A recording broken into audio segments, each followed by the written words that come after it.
Hello and welcome to my YouTube channel. In this video, we will be discussing about the most relevant concept of CRR that is mostly used in economics. So without doing a further delay, let's get started. So basically what is CRR? CRR की जो full form है वो है cash reserve ratio.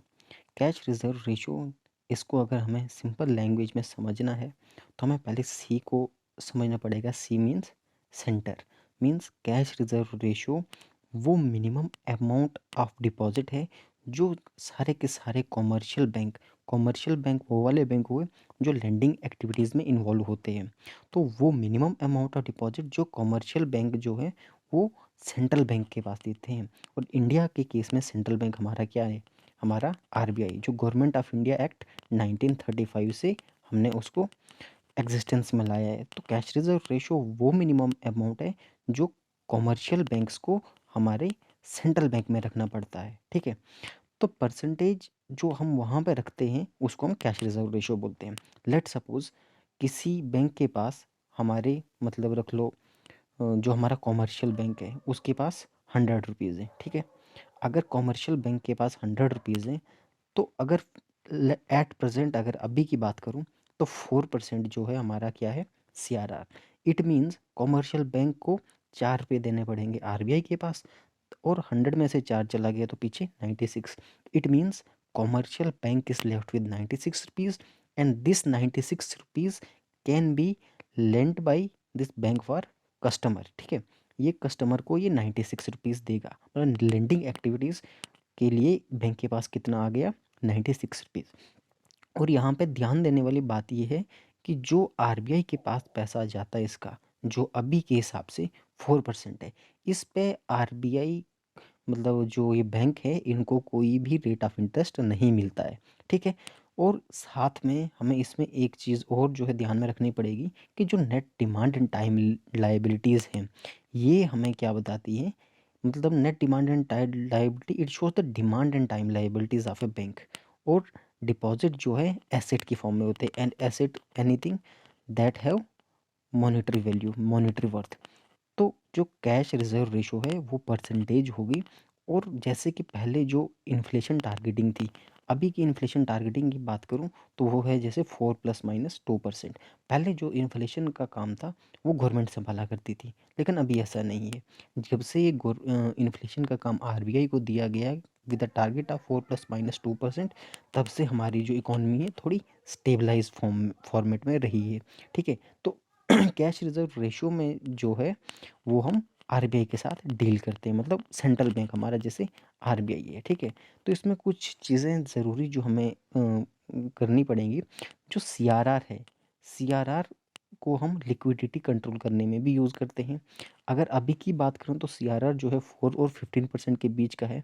अगर CRR 4% है it means जो commercial bank है commercial bank को 4% मनी अपने खाते में से सेंट्रल बैंक को देना पड़ेगा। जितना ज़्यादा सीआरआर होगा मतलब ज़्यादा पैसा अगर हम सेंट्रल बैंक के पास देते हैं तो कॉमर्शियल बैंक के पास पैसा जो है कम रहेगा, तो लेंडिंग में भी पैसा हमारे पास कम जाएगा। तो सीआरआर और लेंडिंग का जो मतलब प्रोपोर्शन है वो इनडायरेक्टली है। सीआरआर बढ़ेगा तो लेंडिंग के लिए पैसा हमारे पास कम होगा।